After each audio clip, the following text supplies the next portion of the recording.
Salut à tous, j'espère que vous allez bien. Aujourd'hui pour cette deuxième vidéo de la rentrée, justement j'avais envie de vous montrer un peu tous les achats que j'ai pu faire durant l'été qui s'est passé. Comme vous vous en doutez, évidemment j'ai acheté beaucoup de choses comme d'habitude. Et là c'est vrai que cet été là, comme je suis pas parti, je me suis quand même sacrément fait plaisir. Donc il va y avoir pas mal de choses à montrer, donc il y a certaines choses qu'on va sûrement passer un peu en accéléré. On va passer l'intro maintenant que c'est fait et on va avancer parce qu'il y a quand même beaucoup de choses à vous montrer, donc allez, c'est parti. Pour commencer, j'avais envie de vous montrer ces deux t-shirts que j'ai achetés chez Pull&Bear.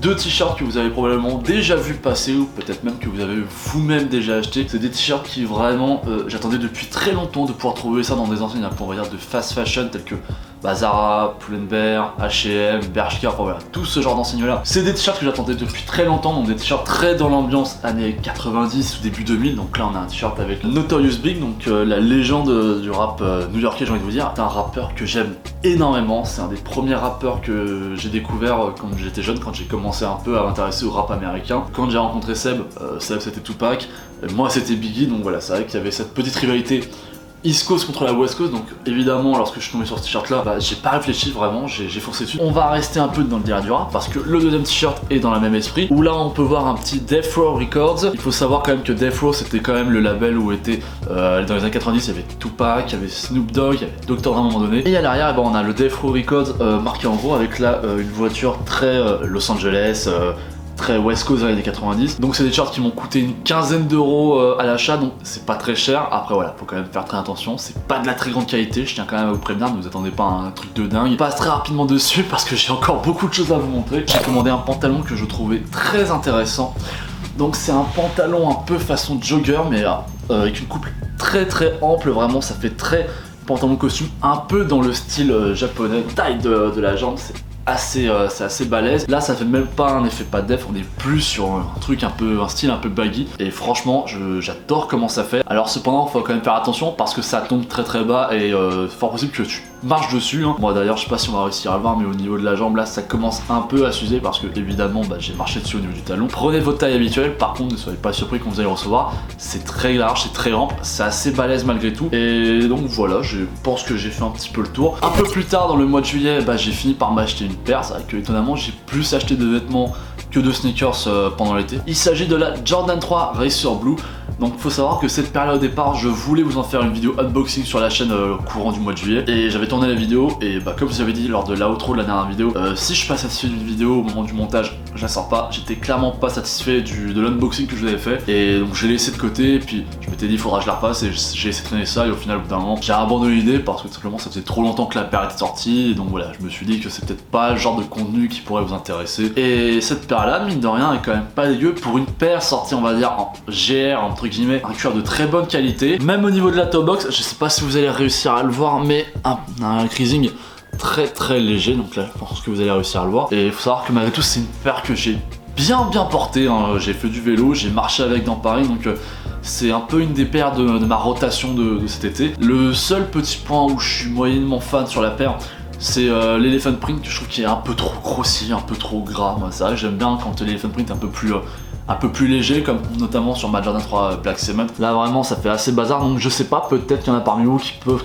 trouver ça un peu plus sympa. C'est pas ce que je préfère sur une Jordan 3, mais après voilà, là on s'arrête vraiment des détails. La paire est très jolie, la paire est très quali, et voilà, on passe à l'article suivant. Quand j'ai commencé un peu à m'installer, j'ai eu une sorte de fièvre acheteuse, notamment sur Vinted. Ça fait très longtemps que j'avais pas acheté sur Vinted, et c'est là que je me suis souvenu à quel point c'est super cool Vinted. Donc encore une fois, si vous ne connaissez pas, ou si vous n'avez pas l'habitude, ou si même vous n'osez pas, allez voir ce qu'il y a sur Vinted, parce que franchement quand vous trouvez ce genre de truc, vous êtes quand même bien content. Enfin je vais vous montrer, j'ai 3-4 articles achetés sur Vinted, c'est vraiment des dingueries, enfin moi je suis très content. Le premier article, c'est un jean bootcut que j'ai acheté de la marque Diesel. Vous savez que moi j'aime beaucoup les pantalons un peu style pas def, notamment les bootcut. Je vais vous montrer une jambe quand même, donc là vous voyez quand même que évidemment ça se resserre un peu à ce niveau là, et après ça repart pour se libérer totalement à ce niveau là. Si vous aimez vraiment porter des beaux jeans, des belles pièces avec une belle toile, moi je vais vous recommander Diesel. Et très certain que je vais en racheter d'autres, que ce soit sur Vinted ou même en boutique à l'avenir, parce que c'est vraiment, pour moi c'est une dinguerie et ça me correspond parfaitement, même en termes de morphologie. Comme je vous l'ai dit, je me suis sacrément fait plaisir ce mois-ci, et en maillot de foot,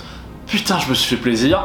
Donc j'ai pris 2 maillots sur Vinted, les deux je vous avais montré sur mon Instagram. Et le premier maillot que j'ai acheté, c'était un maillot du Bayern Munich qui je crois date des... Enfin c'est milieu 90, mais j'ai plus la saison précise. Floqué aussi, numéro 14, alors je sais plus quel joueur c'était aussi, mais J'ai demandé à mon père parce que c'est quand même sa génération et mon père m'a dit c'était un joueur pas très important, j'ai envie de dire. Je trouve que c'est un très très beau maillot. Je trouve que le Bayern dans les années 90, début 2000 ont toujours eu de très très beaux maillots. Je suis un peu moins fan des maillots que le Bayern peut nous proposer ces dernières saisons, même si des fois il y en a des super beaux. Là vraiment ces maillots là je les trouve vraiment dingues. Et je l'ai payé 35 € le maillot, donc vraiment pour moi petit prix.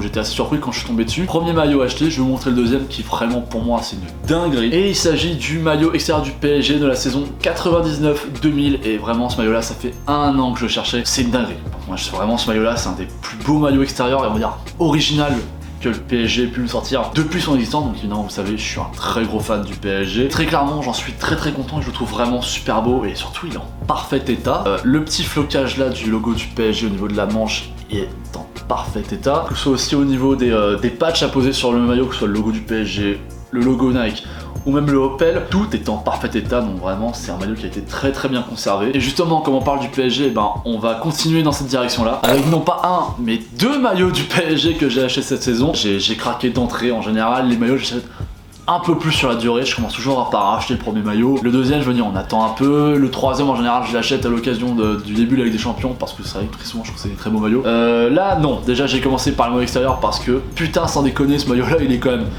incroyable, je le trouve magnifique. Alors ce maillot là je ne l'ai pas floqué, j'aurais pu mais c'est vrai que sur le coup je me suis dit non, sans flocage c'est très bien aussi. Et le deuxième maillot, donc le maillot domicile, celui-là je suis allé l'acheter à la boutique du parc et celui-là je l'ai floqué et bon je pense qu'il y a apparemment besoin de mettre de suspense, on sait tous déjà très bien que j'ai fait floquer Léo Messi à l'arrière et juste n'empêche, on va quand même parler 30 secondes, quelle époque on vit quand on est supporter du PSG. Moi ça me fait penser n'empêche à l'époque où j'ai commencé à supporter le PSG. Moi j'ai commencé à supporter le PSG, c'était après la Coupe du Monde 2006, donc 2006-2007, première année où on joue le maintien. À l'époque on avait des Rosenal, des Fabrice Pancrate, des Bouchard, mais gros respect à ces mecs là parce que ces mecs là me faisaient rêver. Mais quand tu vois aujourd'hui des Ramos, Wijnaldum, des Messi, mais tu dis ça n'a rien à voir quoi. Le supporter que je suis franchement est aux anges depuis 2 semaines au moins, minimum maintenant qu'on a Messi, ça fait 2 semaines au moins que je suis aux anges. Et franchement ce maillot là est dingue, je le trouve vraiment super beau aujourd'hui. Je vous ai dit avec la tenue portée, je trouve ça rend super bien. Il me manque plus que le short. Une fois que je vais avoir le short, j'aurai la tenue et franchement ça va être une sacrée dinguerie. Et on attend bien évidemment que Nike nous révèle le troisième maillot, le maillot pour la Ligue des Champions,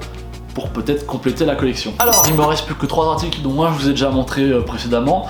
Donc on va commencer avec les 2 articles que j'ai achetés en friperie. Je suis d'abord allé chez Retro Paris, donc je vous en ai déjà parlé sur la chaîne et je vais continuer à en parler parce que comme vous le savez très bien c'est une friperie que j'aime énormément. Et ce qui est super en fait c'est qu'ils ont commencé à recevoir des baggies, notamment des baggies Levi's, donc que je ne connaissais pas du tout. Si jamais ça vous intéresse des baggies chez Levi's, je vous conseille donc c'est les numéros 569. Certainement qu'il y a d'autres coupes de chez Levi's qui se rapprochent du baggy. Là vraiment c'est vrai qu'on est sur une coupe baggy qui s'en rapproche le plus. Et ce jean là je l'ai payé 35 €, donc malgré tout pour des pantalons qui sont très à la mode et des baggy vintage ça va être très recherché de plus en plus avec le temps.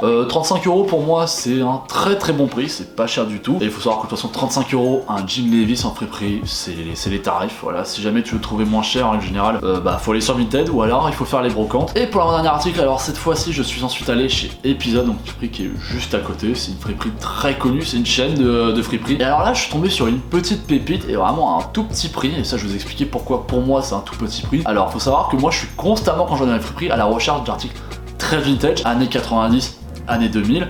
Et parmi les articles là il y a un type d'article que j'aime beaucoup porter, et vous le savez parce que je vous le dis à chaque fois et je vais continuer à le dire, c'est les vestes universitaires, voire les teddy. C'est vachement dur à dire en fait, veste universitaire quand tu le dis rapidement, quand t'es lancé, enfin bref. Et en fait moi j'en cherchais une plus dans les tons verts, parce que c'est une couleur que j'aime bien et c'est une couleur que je porte pas énormément, enfin j'ai pas en veste et je porte de plus en plus avec le temps. J'en ai pas trouvé, par contre j'ai trouvé cette petite pépite assez sobre, très facile à porter. Alors faut savoir que les manches, j'ai un gros doute, mais je suis quasi persuadé que c'est pas du cuir, je pense que c'est du simili. Je vais vous montrer quand même ce qui m'a vraiment fait kiffer la veste, c'est ce gros patch au dos. Je vous avais dit que moi je cherchais des vestes avec des gros patchs il y a à peu près un peu moins d'un an de ça. Donc vous pouvez voir Michael Jordan, là on a le 23, le petit cercle avec le Air Jordan, les motifs Air Jordan qui rappellent énormément les motifs qu'on peut retrouver notamment sur la Jordan 7, que j'apprécie beaucoup, j'aime énormément. Donc cette veste là je l'ai payée 45 €, autant vous dire c'est que dalle pour une veste universitaire, selon moi encore une fois. Et il faut savoir que le soir même où je l'ai acheté, par pure curiosité, parce que comme j'avais pas trouvé de veste universitaire verte,